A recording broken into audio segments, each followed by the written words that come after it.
Okay, listen. You need to talk with your attorney about that. Your Honor, I have. Do you listen to your attorney as well as you're listening to me? That means not at all. I got mental issues that just like I'm overwhelmed, very much so, Your Honor, but go ahead. Thank you. Talk to your attorney about these issues. He'll talk to the prosecutor. They'll see what can possibly be worked out, if anything can be worked out.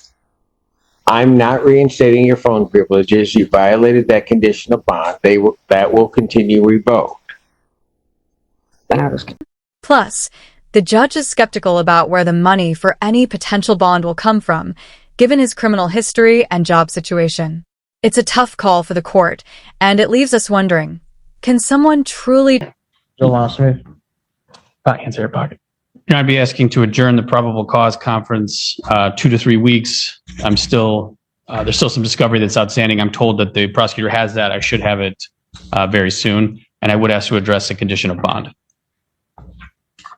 Probable cause conference, October 17th, 2024, 9 a.m. Yes, that's the bond.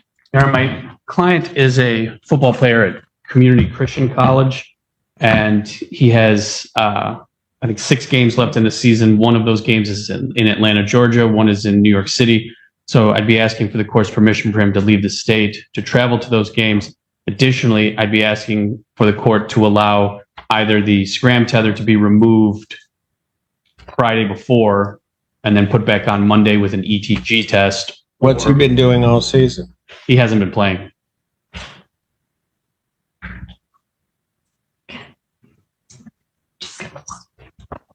So what is he? Is he set to play these games? I guess I'm trying to figure out what changed.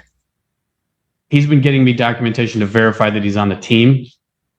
So I wouldn't make the motion to amend his bond until I was given at least some verification. So he's presented me with his class schedule, with his school ID, his screenshots from his the computer system that they use to communicate with the rest of the team, his schedule, his recruitment information. So now that I have that, I was comfortable making the motion.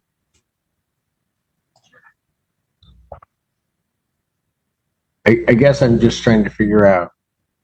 He's on the team. Could have had that to you at any point in time. Hasn't been playing. What is now causing him to play now?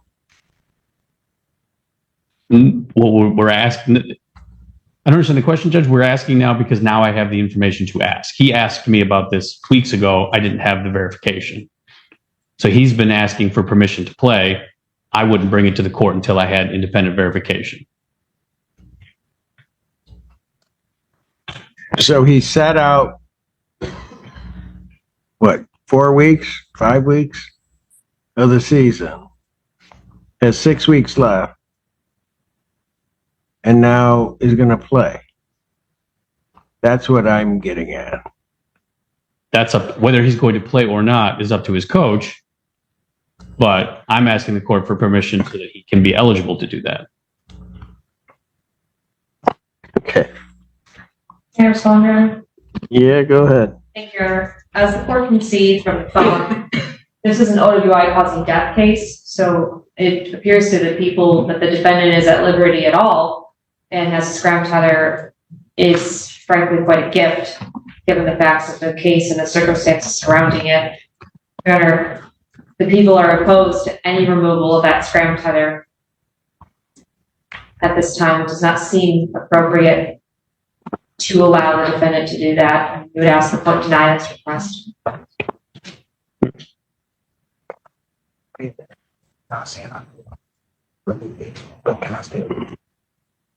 I just was able to receive the MSP lab report, and I just showed it to defense counsel after this case was called, so he hasn't had the opportunity to discuss it with his client yet. But the people are now able to tell the court that the MSP lab report reflects that the defendant's VAC at the time of the crash and death was 0.18. Break. We'll have to keep watching to see how this case unfolds. Hey everyone, welcome back to the channel. Today, We're diving into another intense court case involving probation violations, theft charges, and multiple open warrants. It's a complex situation, so let's break it down. Mr. Ziegler is facing a tough situation. He's got multiple theft cases on his record, and right now there are 3 pending I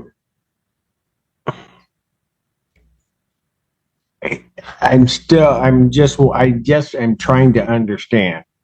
If I'm the coach of a team, I got a player, hasn't played half the season. Something has to change that says now this person is going to play. Not just that he provided the information regarding that to counsel. Judge, it's my understanding he's been eligible to play as far as his coach is concerned the entire time. What he needs is the court's permission. I believe he has been practicing. Is that correct? Have you played in any home games? Yes. So he has played. He just hasn't been able to travel. So at the very least, Judge, if the court's unwilling to remove the tether, I would at least ask if the court would allow him permission to leave the state for, there are actually 3 out-of-state games. There is one this coming weekend in South Carolina.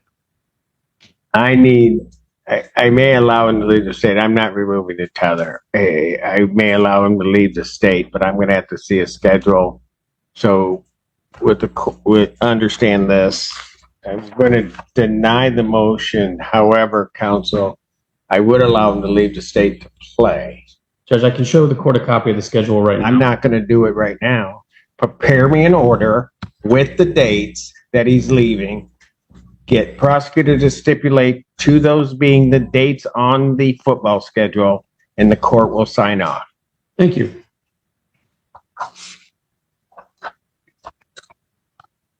Minutes or adjourn date. 17th. Thank you. Thank you. Have a good day, Your Honor. Thank you. Just call the case. People versus Dolores Strickland. Yeah, relax. Go ahead, have a seat. Ready, Judge. Torshell Feaster, Assistant Public Defender, appearing on behalf of Ms. Dolores Strickland. Ms. Strickland, please state your name for the record. 230 times Dolores Strickland. Thank you, Judge. I have had many conversations with Ms. Strickland, and we were working with the people, with Ms. Tanner, to try to resolve this matter. Ms. Strickland had a particular offer she wanted requested. I asked Ms. Tanner for that. You asked? Ms. Tanner. How'd that go? She was not willing to give Ms. Strickland the offer that she wanted.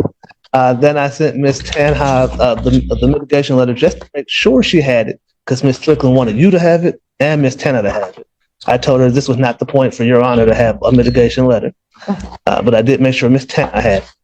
And you're asking for another adjournment so Ms. Tanha can consider the offer in light of the mitigation letter that I have made sure she had per Ms. Strickland's request. So, do we have the...